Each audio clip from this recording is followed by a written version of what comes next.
دوستوں اب سوچ رہے ہوں گے کہ فتح مکہ کے بعد تو ہر طرف امن ہو جانا چاہیے تھا، لیکن پھر غزوہ حنین کیوں ہوئی؟ بہت اچھا سوال ہے دوستوں۔ آج کے اس ویڈیو میں ہم غزوہ حنین کی تفصیل بیان کریں گے، جس سے آپ کو اب کے سوال کا جواب مل جائے گا۔ اس سے پہلے کہ ہم اپنے موضوع کی طرف بڑھیں، ہمیشہ کی طرح اب سے گزارش ہے کہ اگر آپ نے ابھی تک ہمارا چینل سبسکرائب نہیں کیا ہے تو اسے سبسکرائب کر لیں، تاکہ ایسی حیرت انگیز ویڈیوز اب تک پہنچتی رہیں۔ تو دوستوں آئیے بغیر کسی تاخیر کے اس ویڈیو کو شروع کرتے ہیں۔ فتح مکہ کے بعد مسلمان عرب کی سب سے بڑی طاقت بن گئے تھے، لیکن عرب کے دو سب سے بڑے قبیلوں بنو ہوازن اور بنو ثقیف نے مسلمانوں کو پورے عرب پر حکومت کرنے سے روکنے کے لیے مسلمانوں کے خلاف اعلان جنگ کر دیا تھا۔ دوستوں کیا اب جانتے ہیں کہ یہ بنو ثقیف کون سا قبیلہ ہے؟ یہ وہی قبیلہ ہے جسے چند سال پہلے جب رسول اللہ صلی اللہ علیہ وسلم اسلام کی دعوت دینے گئے تو انہوں نے رسول اللہ صلی اللہ علیہ وسلم کو کمزور سمجھ کر اب کا مذاق اڑایا، اور اب صلی اللہ علیہ وسلم پر اتنے پتھر برسائے کہ اب صلی اللہ علیہ وسلم کا سر خون سے سرخ ہو گیا تھا۔ لیکن پھر بھی رسول اللہ اسلم نے ان سب کو معاف کر دیا تھا، اور اس کے کچھ ہی سالوں بعد فتح مکہ کے بعد حالات بالکل بدل چکے تھے، اور رسول اللہ صلی اللہ علیہ وسلم 12,000 افراد کے لشکر کے ساتھ طائف کی طرف روانہ ہوئے۔ طائف کے لوگ اپنا شہر چھوڑ کر مسلمانوں سے لڑنے کے لیے حنین کی وادی میں جمع ہوئے۔ حنین مکہ اور طائف کے درمیان کا علاقہ ہے جو دو بڑے پہاڑوں کے درمیان ہے۔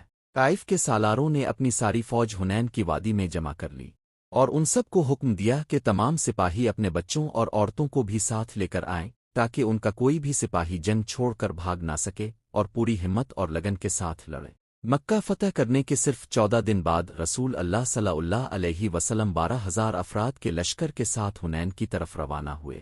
یہ لشکر بدر اور احد کی طرح صرف مضبوط اور طاقتور ایمان والے صحابہ کا نہیں تھا، بلکہ اس میں بہت سے نئے صحابہ بھی تھے جو اس جنگ سے چند سال قبل مسلمان ہوئے تھے، اس لیے انہیں مسلمانوں کی بدر، احد اور غزوہ خندق میں جدوجہد کا زیادہ علم نہیں تھا۔ ان نئے مسلمانوں نے رسول اللہ صلی اللہ علیہ وسلم سے عجیب مطالبہ کیا کہ ہمیں ایک ایسا درخت بنا دیں جو بہت بڑا ہو اور اس کے نیچے بہت سایہ ہو، کیونکہ اب صلی اللہ علیہ وسلم تو اللہ کے رسول ہیں، اب تو کچھ بھی کر سکتے ہیں۔ رسول اللہ صلی اللہ علیہ وسلم نے ان سے کہا کہ تم مجھ سے وہی مطالبہ کر رہے ہو جو بنی اسرائیل نے موسیٰ علیہ السلام سے کیا تھا، یقیناً تم لوگ انتہائی جاہل ہو۔ پھر کچھ اور نئے مسلمان کہنے لگے کہ ہماری تعداد بہت زیادہ ہے، 12,000، ہم جنگ آسانی سے جیت سکتے ہیں۔ لیکن رسول اللہ صلی اللہ علیہ وسلم کو بہت غصہ آیا کہ یہ نئے مسلمان اللہ سے زیادہ اپنی تعداد پر یقین کرنے لگے ہیں۔ مسلمان طلوع فجر سے تھوڑا پہلے مکہ کے دو پہاڑوں کے درمیان اندھیرے میں پہنچے۔ جیسے ہی مسلمان پہاڑوں کے درمیان آگے بڑھنے لگے تو پہاڑوں کے اوپر سے بہت سے تیروں اور پتھروں کی بارش شروع ہو گئی، اور کچھ ہی دیر میں مسلمان فوجی شہید ہونے لگے۔ جب بچنے کا کوئی راستہ نہ بچا تو مسلمان وہاں سے واپس مکہ کی طرف بھاگنے لگے۔ یہ دیکھ کر دشمن کی فوج نے مسلمانوں پر بھرپور حملہ کر دیا، اور مسلمانوں کی تقریباً پوری فوج یعنی 12,000 لوگ جنگ چھوڑ کر بھاگنے لگے۔ ایسا لگتا تھا کہ مسلمان یہ جنگ ہار چکے ہیں۔ یہ دیکھ کر دشمن خوشی اور جوش کے ساتھ تیزی سے آگے بڑھنے لگے، لیکن جیسے ہی گرد و غبار ختم ہوا تو سب نے دیکھا کہ رسول اللہ صلی اللہ علیہ وسلم اپنے چند صحابہ کے ساتھ اپنی جگہ پر ڈٹے ہوئے ہیں، اور اس افراتفری اور قتل عام کی حالت میں بھی اپنی جگہ سے 1 انچ بھی نہیں ہٹے ہیں۔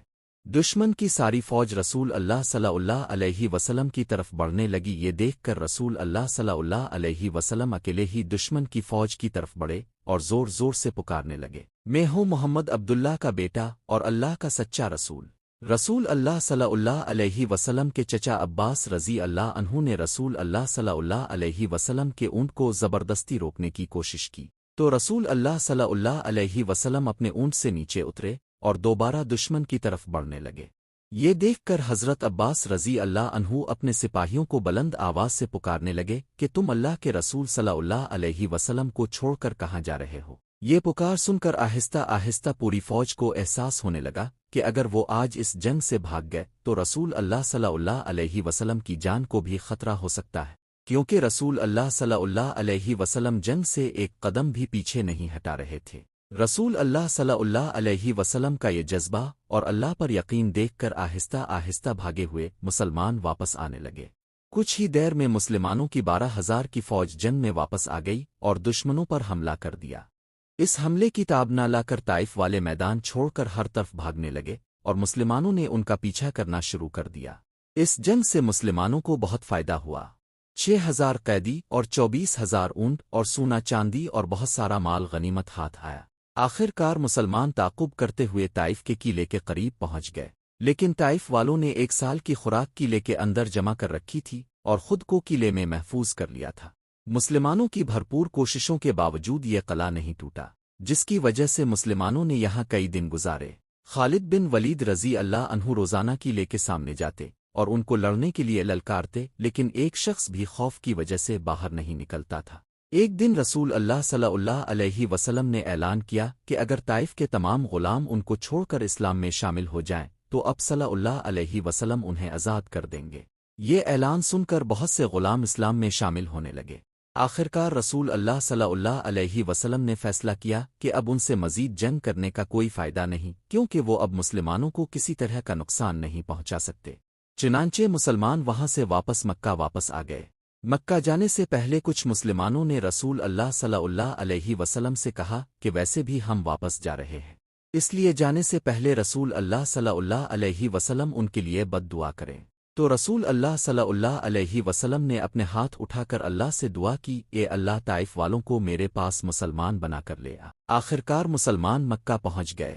اب اہل مدینہ کو محسوس ہو رہا تھا کہ اب رسول اللہ صلی اللہ علیہ وسلم اپنے آبائی شہر مکہ کو دارالخلافہ بنائیں گے اور اہل مدینہ کو ہمیشہ کے لیے چھوڑ دیں گے۔ اس جنگ میں مسلمانوں کو بہت بڑی دولت حاصل ہوئی تھی، اس میں سے رسول اللہ صلی اللہ علیہ وسلم نے بڑا حصہ مکہ والوں کو دے دیا جو ابھی کچھ دن پہلے مسلمان ہوئے تھے۔ رسول اللہ صلی اللہ علیہ وسلم نے ابو سفیان کو 100 اونٹ دیے تھے، جبکہ اس سے ٹھیک 1 ماہ قبل ابو سفیان مسلمانوں کا سب سے بڑا دشمن سمجھا جاتا تھا۔ جب اسے 100 اونٹ ملے تو انہوں نے کہا کہ رسول اللہ صلی اللہ علیہ وسلم میرا بیٹا یزید بھی ہے، تو رسول اللہ صلی اللہ علیہ وسلم نے یزید کو بھی 100 اونٹ دیا۔ ابو سفیان نے کہا کہ میرا بیٹا معاویہ بھی ہے، تو رسول اللہ صلی اللہ علیہ وسلم نے معاویہ کو بھی 100 اونٹ دیا۔ لیکن یہ بات اہل مدینہ کو بڑی عجیب لگی، اور ان میں سے ایک نے تو یہاں تک کہا کہ ان مکہ والوں کا خون اب بھی ہماری تلواروں سے ٹپک رہا ہے اور یہاں سارا مال انہی کو دیا جا رہا ہے۔ اور دوسرے شخص نے کہا کہ ممکن ہے یہ لوگ رسول اللہ صلی اللہ علیہ وسلم کے اپنے لوگ ہیں، اسی لیے انہیں اتنا زیادہ مال دیا جا رہا ہے۔ جب رسول اللہ صلی اللہ علیہ وسلم کو یہ سب معلوم ہوا تو رسول اللہ صلی اللہ علیہ وسلم نے مدینہ کے تمام لوگوں کو ایک جگہ جمع کیا اور ان سے کہا کہ تم لوگ گمراہ تھے اور میری وجہ سے اللہ نے تمہیں راست پر لگایا۔ تم لوگ غریب تھے اور اللہ نے تمہیں بہت مال دیا، اور تم سب آپس میں لڑتے رہتے تھے اور اللہ نے تمہیں متحد کر کے آپس میں ایک کر دیا۔ اہل مدینہ نے کہا کہ یہ سب باتیں بالکل سچ ہیں۔ تو اب صلی اللہ علیہ وسلم نے فرمایا کہ یہ ساری باتیں تم لوگ مجھ سے بھی کہو، کہ جب کوئی بھی اب صلی اللہ علیہ وسلم کی مدد نہیں کر رہا تھا تو اس وقت ہم نے اب صلی اللہ علیہ وسلم کی مدد کی۔ جب اب صلی اللہ علیہ وسلم کو پورے عرب میں کوئی پناہ نہیں دے رہا تھا تو ہم نے اب صلی اللہ علیہ وسلم کو پناہ دی، اور جب اب صلی اللہ علیہ وسلم غریب اور کمزور تھے تو صرف ہم اب صلی اللہ علیہ وسلم کے ساتھ کھڑے تھے۔